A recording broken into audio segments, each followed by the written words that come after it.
Hello everyone, मेरा नाम है संजीव कुमार मिश्रा और इस वीडियो में मैं आपको बताने वाला हूं कि कैसे आप प्रोसिडी का इस्तेमाल करके अपनी डेली कम्युनिकेशंस को या फिर अपनी प्रोफेशनल कम्युनिकेशन को बहुत बहुत बहुत ज़्यादा इंप्रूव कर सकते हैं। तो बने रहिए मेरे साथ। सबसे पहले जानते हैं प्रोसिडी होती क्या है। जो अच्छे स्पीकर्स होते हैं या जो अच्छे कम्युनिकेटर्स होते हैं वो बोलते समय कुछ वर्ड्स को या फिर कुछ सेंटेंसेस या फ्रेजेस को इस तरीके से बोलते हैं कि वो सुनने वाले के ऊपर बहुत ज़्यादा इम्पैक्ट डालता है। बोलते समय या तो वो अपने टोन को, स्पीच को या अपने वॉइस को चेंज कर देते हैं या फिर कुछ वर्ड्स पे बहुत ज़्यादा स्ट्रेस डाल करके बोलते हैं, जिससे सुनने वाले के ऊपर ज़्यादा इम्पैक्ट पड़ता है और उन्हें स्पीकर ज़्यादा पसंद आता है या फिर वो उनकी बातों को बहुत लंबे समय के लिए याद रखता है। इसी को कहते हैं प्रोसिडी।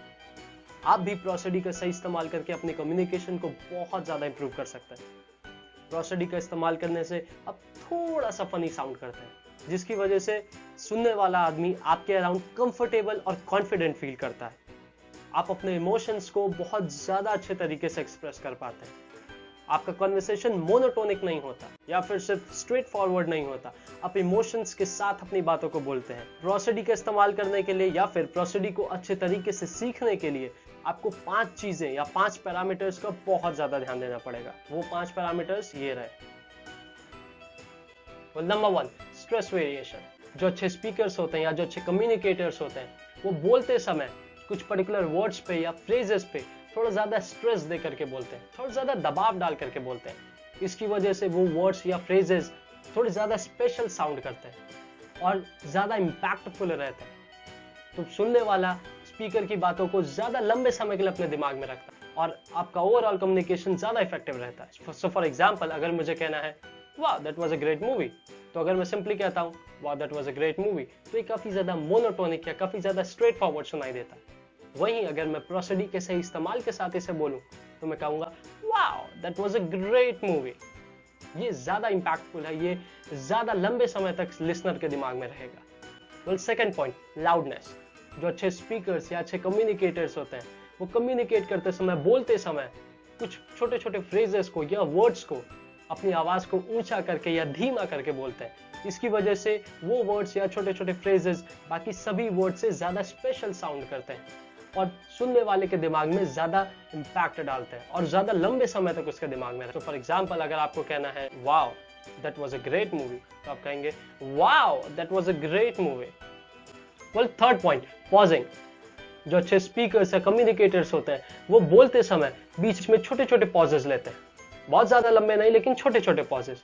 लोगों को लगता है कि पॉज लेने की वजह से उनकी स्पीच या उनका कम्युनिकेशन खराब हो गया, लेकिन ऐसा नहीं होता। इनफैक्ट अगर आप पॉज लेकर के बोलते हैं तो आप अपने थॉट्स को और ज्यादा चैनलाइज, सही तरीके से प्लान करके बोल पाते हैं और आपकी कम्युनिकेशन और ज्यादा इफेक्टिव हो जाती है।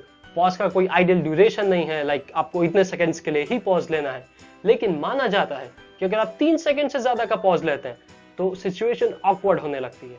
तो पॉज लीजिए, लेकिन ध्यान दीजिएगा कि 3 सेकंड से ज्यादा का ना हो। Fourth point, duration. अच्छे कम्युनिकेटर्स कम्युनिकेट करते समय कुछ कुछ वर्ड्स को उस सेंटेंस में बाकी सभी वर्ड से ज्यादा लंबे समय के लिए बोलते हैं।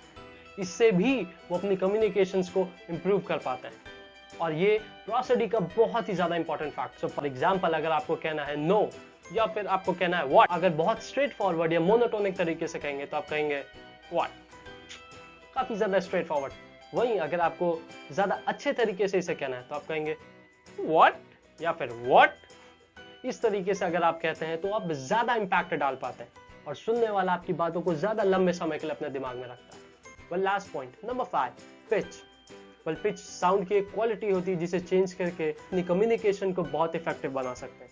मेल्स की पिच ज्यादा हैवी या ज्यादा स्ट्रांग होती है, वहीं फीमेल्स की पिच ज्यादा वीक या ज्यादा फीबल होती है। बोलते समय हम अपनी पिच को चेंज कर सकते हैं जब आप किसी पर्टिकुलर वर्ड को प्रोनाउंस कर रहे हैं या फिर हम कंप्लीट फ्रेज को जब प्रोनाउंस कर रहे हैं, तो उसे बोलते समय हम अपनी पिच को चेंज करके कम्युनिकेशन को बहुत इफेक्टिव बना सकते हैं। सो फॉर एग्जांपल, अगर मुझे बोलना है नो वे, तो अगर मैं एकदम स्ट्रेट फॉरवर्ड तरीके से बोलूं तो मैं बोलूंगा नो वे। और वहीं अगर मैं प्रोसिडी का इस्तेमाल करके बोलूं तो मैं कह सकता हूं नो वे या फिर नो वे। इस तरीके से जब हम प्रोसिडी का इस्तेमाल करके बोलते हैं तो हम अपनी कम्युनिकेशन को ज्यादा इफेक्टिव बना पाते हैं। मैंने आपको 5 पैरामीटर्स बताए जिनके सही इस्तेमाल से या जिनमें सही तरीके से वेरिएशन ला करके आप प्रोसिडी का सही इस्तेमाल कर सकते हैं और अपनी कम्युनिकेशन को बहुत ही ज्यादा इंप्रूव कर सकते हैं। लेकिन एक चीज आपको हमेशा याद रखनी पड़ेगी और वो ये कि अगर आपको पब्लिक स्पीकिंग सीखना है तो आपको प्रैक्टिस करना पड़ेगा, क्योंकि पब्लिक स्पीकिंग कोई साइंस नहीं है, इट्स एन आर्ट। और आर्ट सीखने के लिए आपको continuous day by day practice करना पड़ेगा। हाँ, कुछ फंडामेंटल पॉइंट्स जैसे कि ये 5 इन्हें ध्यान में रखना पड़ेगा और उसके अकॉर्डिंग ही आपको प्लान करके प्रैक्टिस करना पड़ेगा। और पब्लिक स्पीकिंग इंप्रूव करने का एक सबसे अच्छा तरीका है दूसरों की स्पीचेस को सुनना। जब आप अच्छे अच्छे लीडर्स, अच्छे अच्छे स्पीकर्स की स्पीचेस को देखते हैं, सुनते हैं, तो आप वहां से लेसन्स ले पाते हैं, आप वहां से सीख पाते हैं कि आपको कैसे अपनी कम्युनिकेशन को इंप्रूव करना है। और ये बहुत ही बढ़िया तरीका है। Well that's all for today. Thank you so much for watching. और अगर आपको वीडियो पसंद आई तो प्लीज लाइक करिए, शेयर करिए, सब्सक्राइब करिए, प्लीज सब्सक्राइब करिए और कमेंट करके बताइए कि आपको और किस टॉपिक पे वीडियो चाहिए या आपको ये वीडियो कैसी लगी। Thank you so much.